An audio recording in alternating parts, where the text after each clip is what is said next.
Bonjour Pierre-Patrice. Bonjour Yves.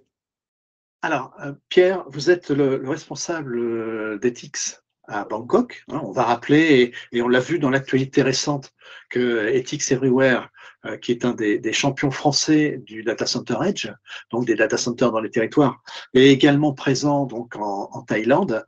Est-ce que vous pourriez nous rappeler un peu cette histoire particulière, cette présence d'Ethics en Asie du Sud-Est? Oui, bien sûr. En fait, Ethics, on a démarré notre développement en Asie il y a de ça 5 ans maintenant, où on a souhaité créer des partenariats avec certains comptes clés. Donc là, ici, on parle de très grands comptes cloud providers américains ou chinois, qui avaient en fait des velléités à trouver des acteurs de Edge Data Center avec des compétences techniques très élevées sur des marchés émergents.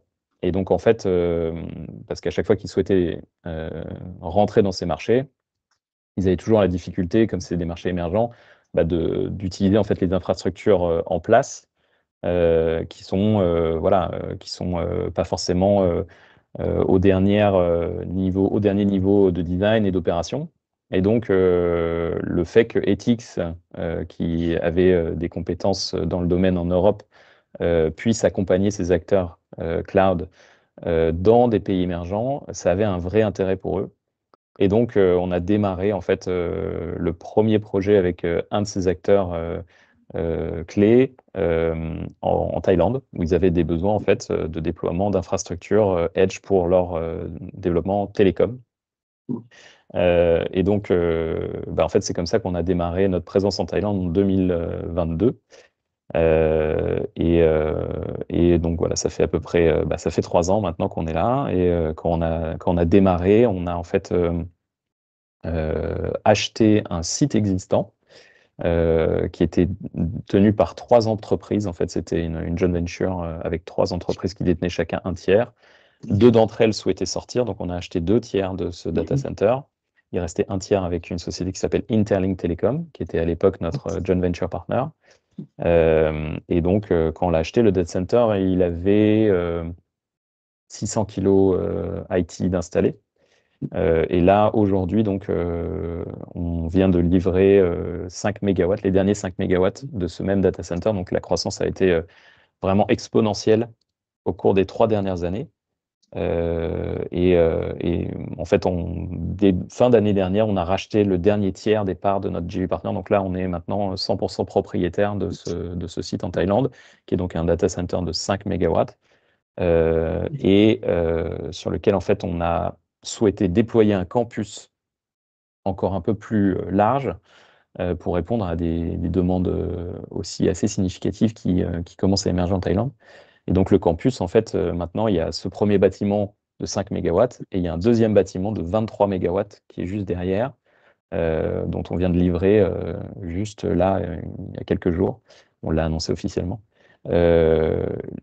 La coque et la partie électrique connectée donc au réseau électrique thaïlandais. Tout à fait. Est-ce qu'on peut parler rapidement du marché asiatique? Et Alors, peut-être un marché peu plus asiatique, spécialement du Sud-Est, l'Asie du ouais, Sud-Est, exactement. Ce que puisqu'on j'allais va dire, le rappeler qu'il marché y a quand asiatique, même il est très large, voilà, les et il a des larges. spécificités qui sont très très distinctes en fait. C'est un marché très hétéroclite parce que vous allez avoir des marchés qui sont extrêmement matures, comme Singapour ou le Japon, l'Australie, etc., qui sont ce qu'on appelle des tier one markets et qui sont en fait des marchés qui vont ressembler de manière très significative, très similaire, pardon, à ce qu'on retrouve à Paris, Londres, Amsterdam, Francfort. Et en revanche, en Asie, vous avez aussi des marchés un peu plus émergents, comme l'Inde, la Chine, qui, eux, vont avoir pas la même infrastructure que ce qu'on peut trouver en Europe ou aux US, mais qui vont avoir des croissances phénoménales. Et après, vous avez encore d'autres typologies de marchés qui sont, par exemple, l'Asie du Sud-Est. Et donc, en Asie du Sud-Est, très spécifiquement, on va dire, il y a 3 pays qui tirent leur épingle du jeu, c'est la Thaïlande, la Malaisie et l'Indonésie. Et en fait, sur ces trois marchés, ils vont fonctionner de manière assez similaire. Et pour certains acteurs, notamment des acteurs de cloud ou des acteurs de contenu, ils vont faire le choix entre l'une de ces localisations pour sélectionner leur site pour couvrir la zone Asie du Sud-Est. Donc ça veut dire que en fait, c'est pas une compétition nationale qu'on va avoir, c'est une compétition régionale où on va avoir des concurrents qui seront des sites localisés à Jakarta, par exemple, ou à Kuala Lumpur, ou dans des régions qui sont assez proches de Singapour, qui s'appellent Johor ou Batam pour l'Indonésie, typiquement. Il y a une particularité quand même sur cette région, c'est que en dehors d'Etix, la présence française n'est pas très importante. Non, effectivement. Après, je ne veux pas m'avancer, mais il me semble qu'on est les seuls acteurs français Ouais. en Asie du Sud-Est. Donc oui, oui, c'est sûr que c'est assez étonnant.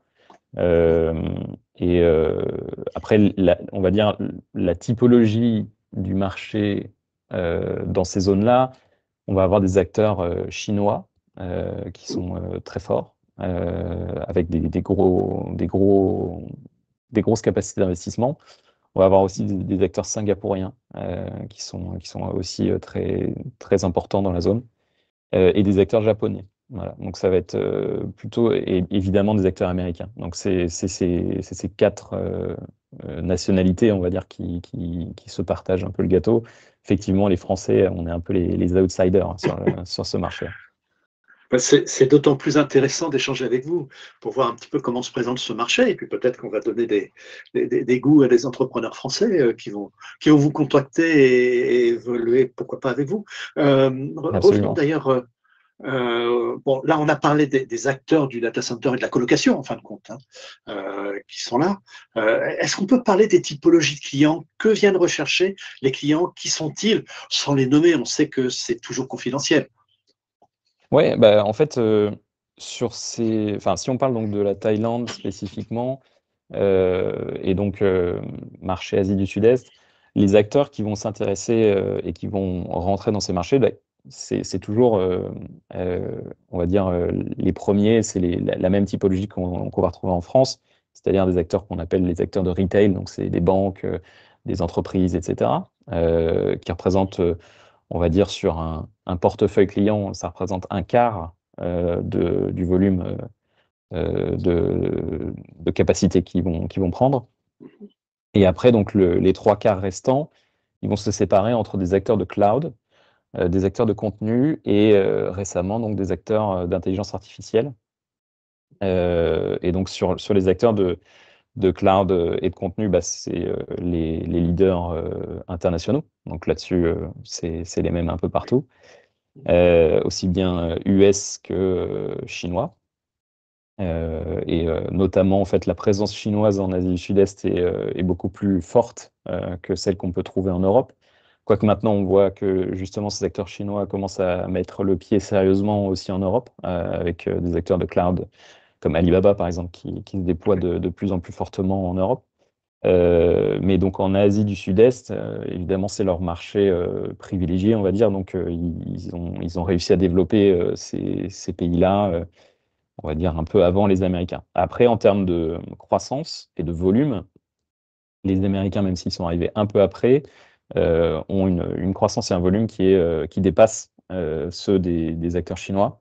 Donc là où des acteurs chinois, par exemple, de cloud vont chercher de la capacité entre 1 et 5 mégawatts, on va dire, les acteurs américains vont plutôt être entre 5 et jusqu'à 50 mégawatts. Donc la taille est quand même significative du côté US.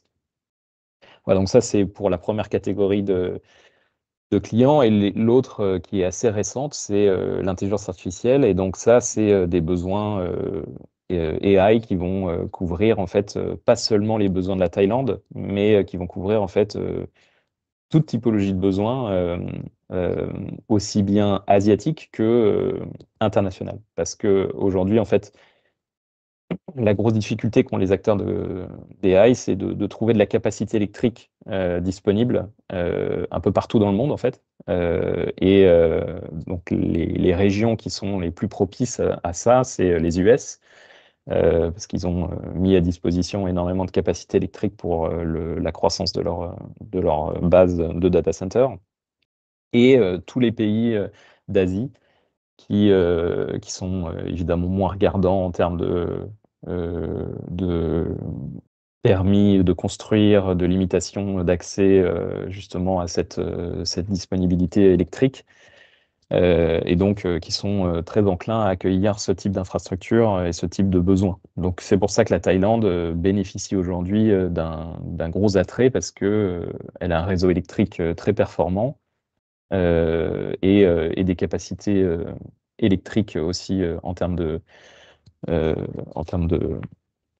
capacité à pouvoir ponctionner, qui sont aussi très, très importantes. Là où en France, c'est très difficile d'aller chercher beaucoup de mégawatts parce qu'ils sont déjà beaucoup utilisés.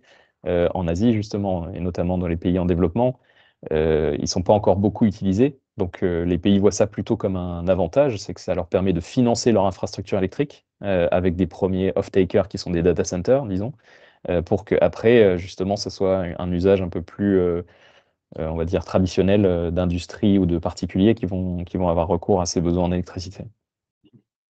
Tout à fait. L'Asie du Sud-Est a aussi la particularité d'être soumise à des conditions climatiques particulières, voire autres, puisque très récemment, on évoquait un tremblement de terre qui a frappé également Bangkok. Donc, en la matière, on va évoquer tout ce qui est lié à la construction après, mais en la matière, le data center d'Ethics a démontré sa capacité à résister. Oui, alors, donc le tremblement de terre qui a eu lieu, en fait, l'épicentre, il était au Myanmar, donc il a été d'ailleurs catastrophique dans cette zone-là. Il a fait beaucoup de victimes, donc c'est vraiment un drame, hein.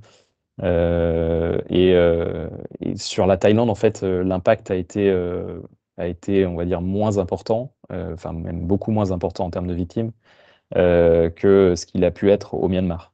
Donc, il a touché Bangkok. Ça a été quand même enfin, un séisme assez important. La magnitude, c'était, je crois, 8, quelque chose comme ça.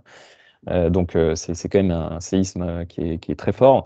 La Thaïlande n'étant pas du tout sujette à ce genre de risque naturel, elle en a d'autres, on va dire, notamment les inondations.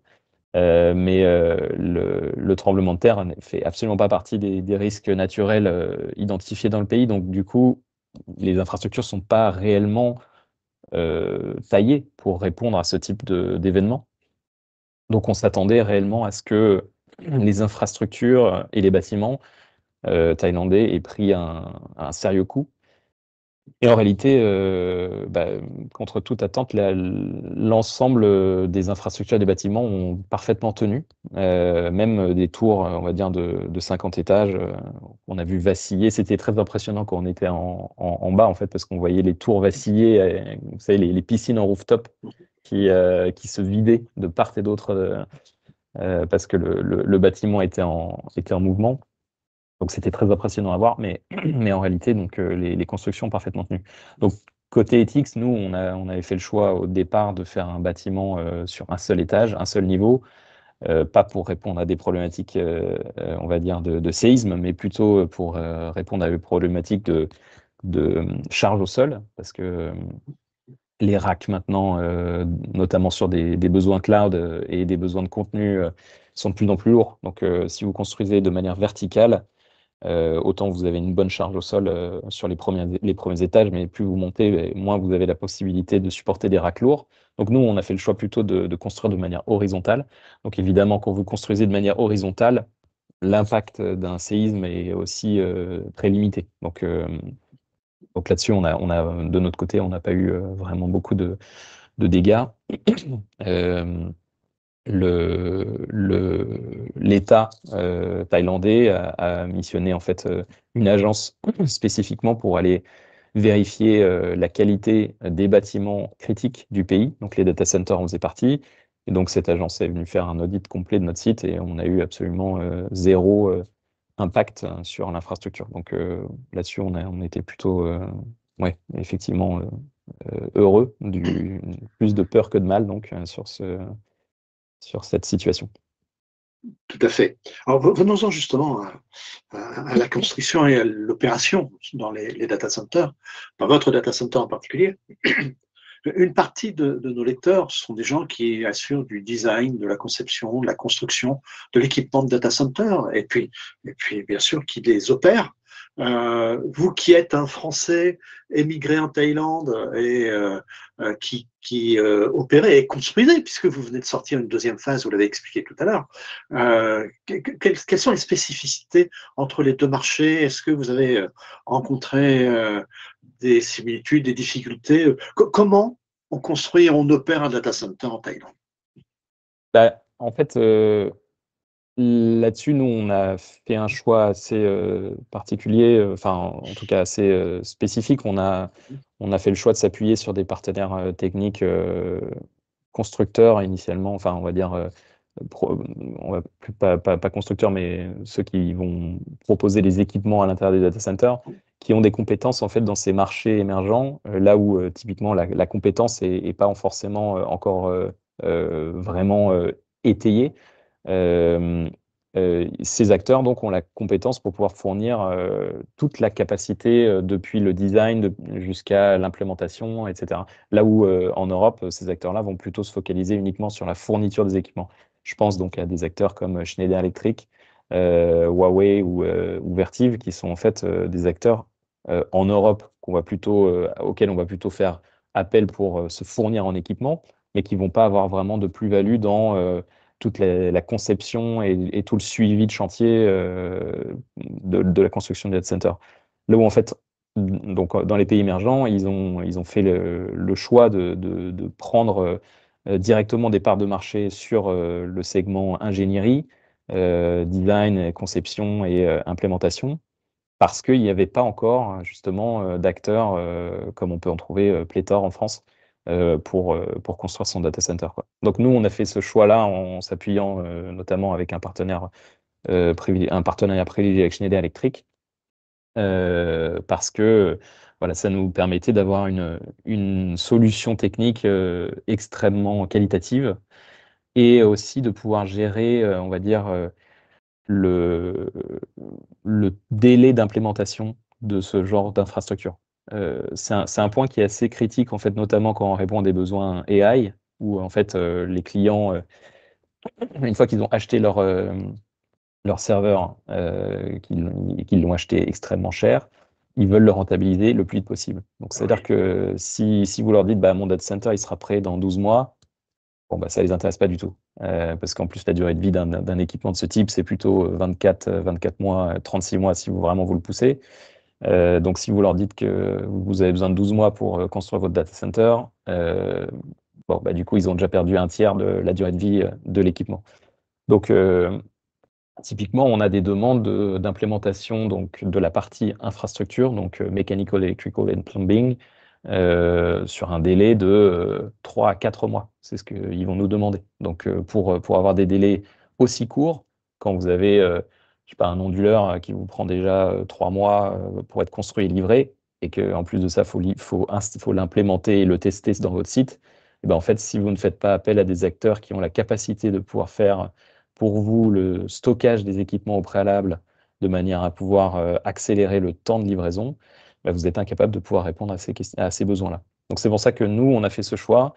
Et donc en plus de ça, comme vous l'avez dit, l'écosystème français data center, il est pas encore très important, mais faire appel à Schneider Electric, c'est aussi faire appel aux compétences françaises. Donc là, nous, on avait aussi cette capacité à pouvoir s'appuyer sur nos compatriotes. Tout à fait. Et puis qui produit pas très loin d'ailleurs. Alors, ils ont des chaînes de production effectivement en Thaïlande, mais ils ont des chaînes de production en fait sur tout le continent asiatique en fait. C'est extrêmement important pour eux de diversifier pour plein de raisons, parce que bah, vous pouvez avoir des problématiques sur un pays et pas sur un autre. Vous pouvez avoir des problématiques de taxes aussi, Oui. parce qu'il y a des accords douaniers entre tel et tel pays, mais pas avec tel autre pays. Donc, c'est pour ça qu'eux, ils ont évidemment une stratégie de de différenciation en multipliant les sites de production dans différents pays. Donc, c'est vrai que c'est le rappel de la chaîne logistique qui est essentiel dans les projets. Alors, du coup, la nouvelle phase que vous venez d'ouvrir, c'est une phase qui est plutôt tournée vers l'IA, si j'ai bien compris. C'est-à-dire qu'en fait, ou plus précisément, vous proposez aujourd'hui un nouveau data center qui est capable d'accueillir des clients qui vont aller vers l'IA. C'est bien ça? Et qu'est-ce que ça a imposé pour vous?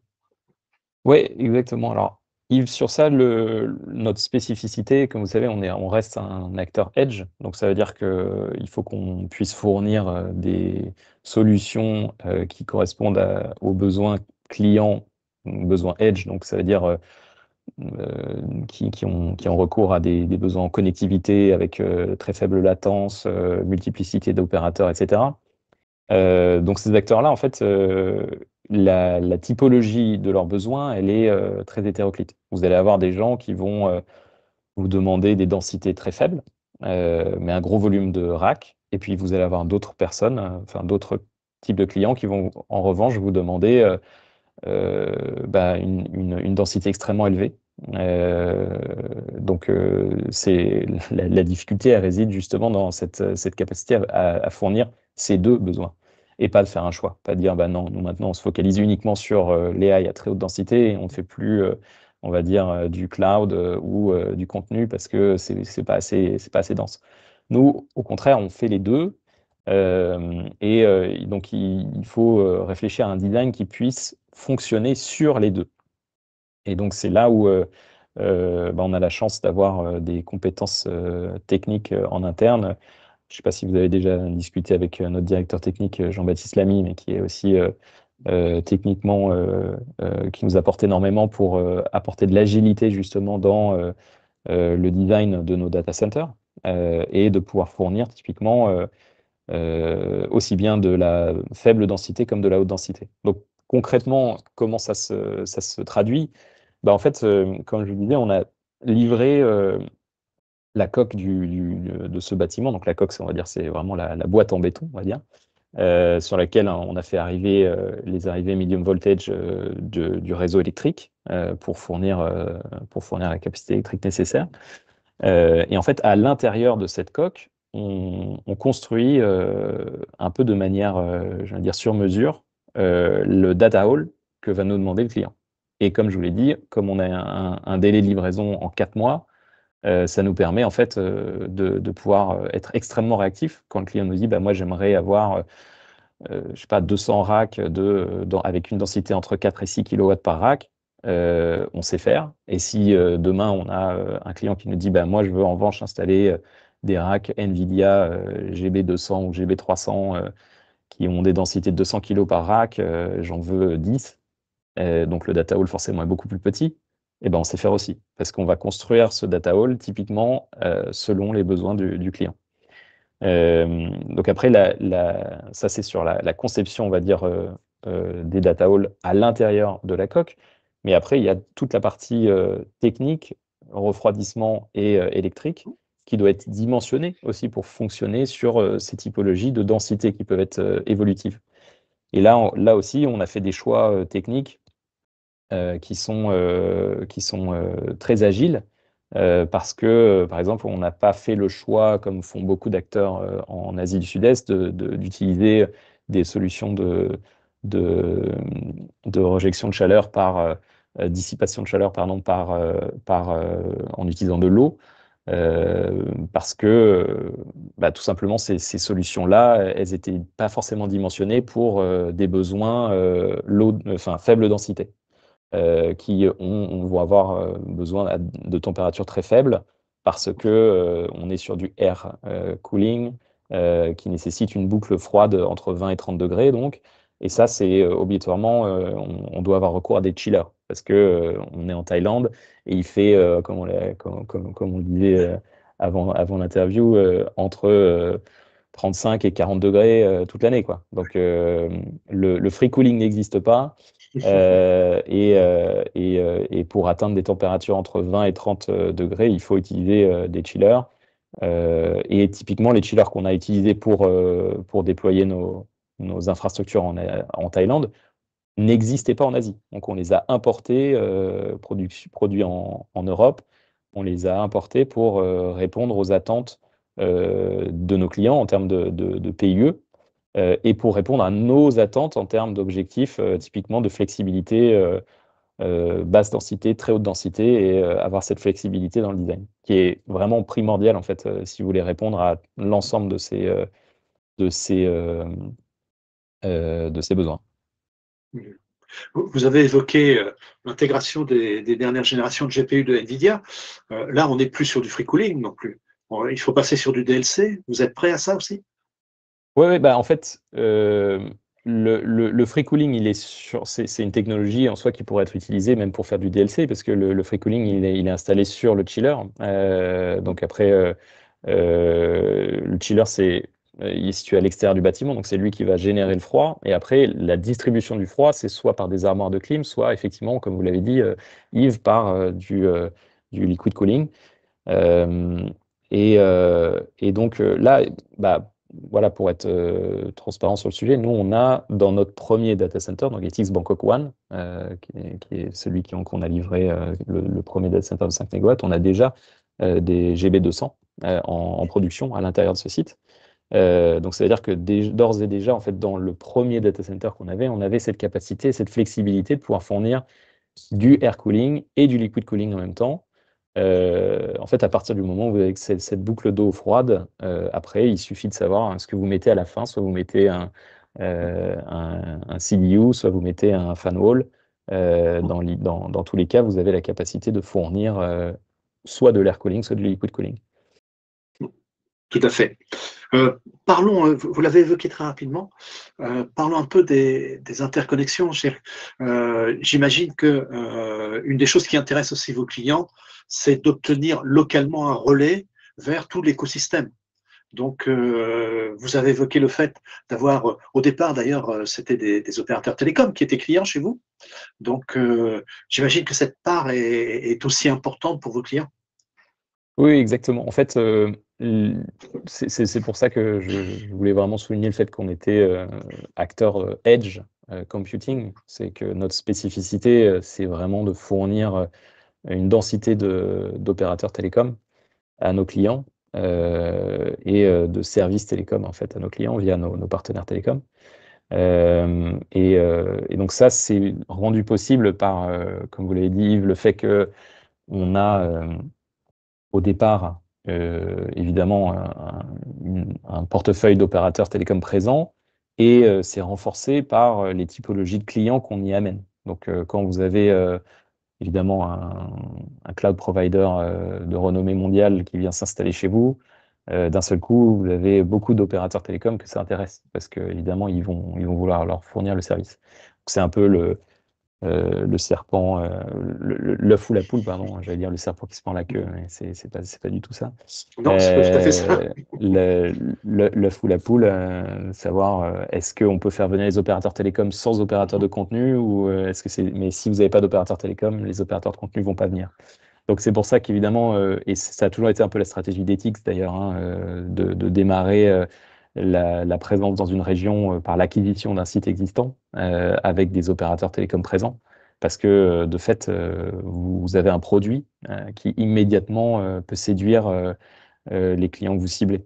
Donc c'est ça aussi ce qu'on a fait donc en Thaïlande, qu'on a racheté les parts de ce data center. Il y avait déjà des opérateurs télécoms présents.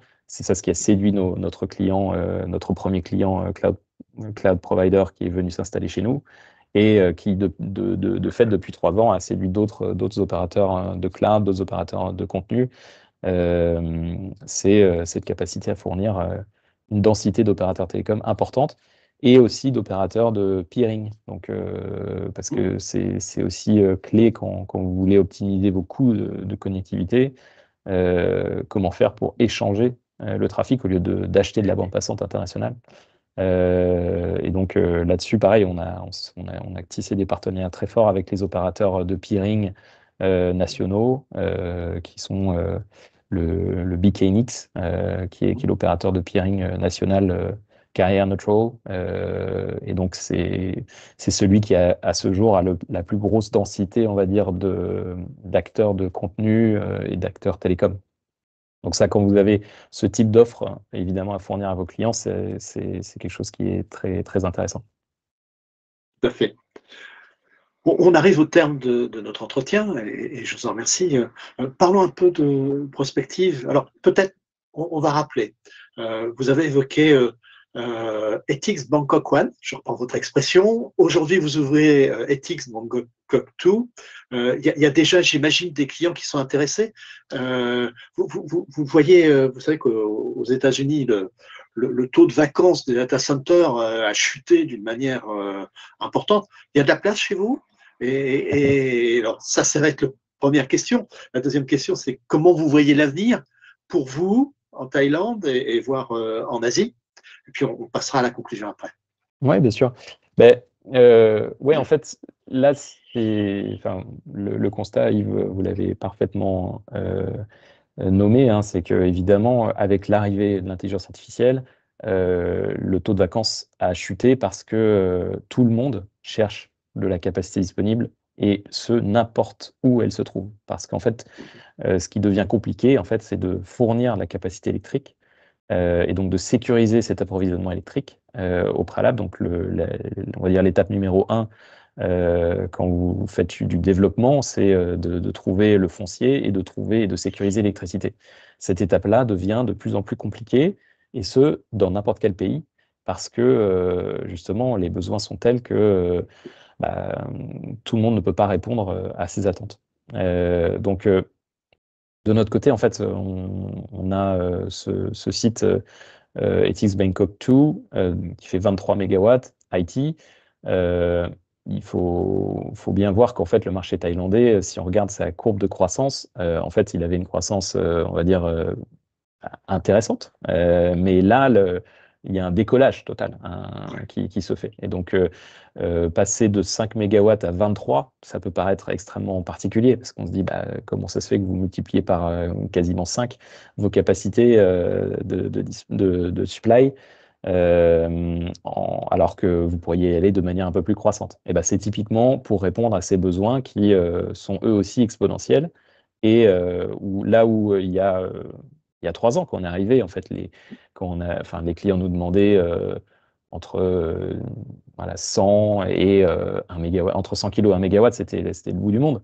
Là, aujourd'hui, ils nous disent, enfin, vous avez 2 mégas de disponibles aujourd'hui, ce n'est pas suffisant, il nous en faut 5 et il nous les faut demain, limite. Donc, c'est pour ça que la notion de livraison, aussi de délai de livraison, est très importante. Donc voilà, donc nous, on ne cherche pas forcément à répondre aussi à des besoins hyperscale, parce que notre site n'est pas taillé pour, hein, de toute façon.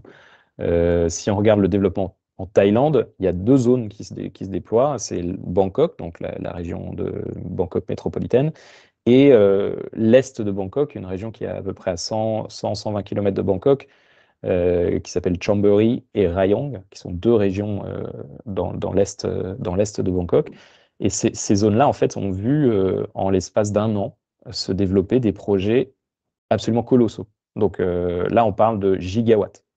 Là, pour le coup, ces data centers-là sont faits spécifiquement pour accueillir des besoins hyperscale de AI vraiment nécessitant des gros volumes et n'ayant aucun intérêt à avoir une latence faible ou des opérateurs télécoms de manière dense. Voyez.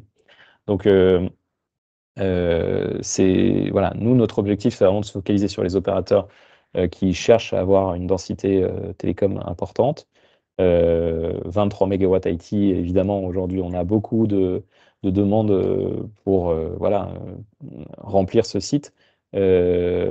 La question qu'il faut qu'on arrive à régler, c'est comment faire pour fournir cette capacité en un temps record pour répondre aux attentes des acteurs AI qui ont voilà, des besoins très pressés. Mmh. Très bien, merci. Une dernière question, si vous le permettez. Ça fait quel effet d'être le petit Français dans un pays aussi lointain, qui en plus est la Thaïlande? Euh, alors, sur un point de vue personnel, c'est assez sympa parce que ça fait que vous pouvez profiter de la mer toute l'année et pas seulement sur juillet-août. Et après, d'un point de vue, on va dire, d'un point de vue plus professionnel, enfin pour Ethics, en fait, on va dire, ouais, ça étonne assez souvent les gens parce qu'ils disent Ethics, enfin, pour les clients asiatiques, ils connaissent évidemment pas, quoi. Donc après, on leur expose un peu ce qu'on a en France, les développements qu'on fait en Europe. Euh, mais effectivement, quand ils arrivent en Thaïlande, ils sont assez surpris. Et après, ils sont doublement surpris quand ils viennent faire les visites parce que de nos sites et d'analyser plus en détail la partie technique. Parce que justement, en fait, quand on est challenger, comme c'est notre cas, hein, je veux dire, par rapport à des data centers comme STT, NTT, tous ces acteurs asiatiques qui sont extrêmement puissants dans toute la zone. C'est-à-dire qu'on est un challenger comme nous, il faut qu'on arrive à se différencier. Et donc, on arrive à se différencier par la qualité de service et la qualité de design qu'on arrive à fournir. Quand je vous disais qu'on a fait importer des chillers d'Europe, c'est pas anodin, dans le sens où quand on donne nos niveaux de PUE qu'on est capable d'atteindre avec des chillers, c'est systématiquement extrêmement étonnant pour l'ensemble de nos clients qui trouvent ça super performant. Et ils sont extrêmement étonnés. Donc voilà, donc c'est au début, voilà, ils sont un peu réticents en disant bah, un acteur français qu'on connaît pas, c'est bizarre. Et après, quand ils commencent à creuser un peu et qu'ils commencent à connaître un peu l'histoire derrière Ethics, et surtout qu'ils découvrent le design technique implémenté, là, ça fait une vraie différence. Ouais. Tout à fait. Merci Pierre. Merci Yves, merci beaucoup Et pour votre puis, temps et pour vos vous questions. savez que, merci. Puis vous savez qu'on va vous suivre, hein, bien évidemment. Hein. Ah bah, avec Donc, plaisir. Et puis à donc, bah, bientôt alors. si vous voulez profiter de la Thaïlande et des températures, vous serez les bienvenus. On pourra faire la visite du data center. Ok, ce sera avec plaisir. Super. Merci. Merci beaucoup. Au revoir.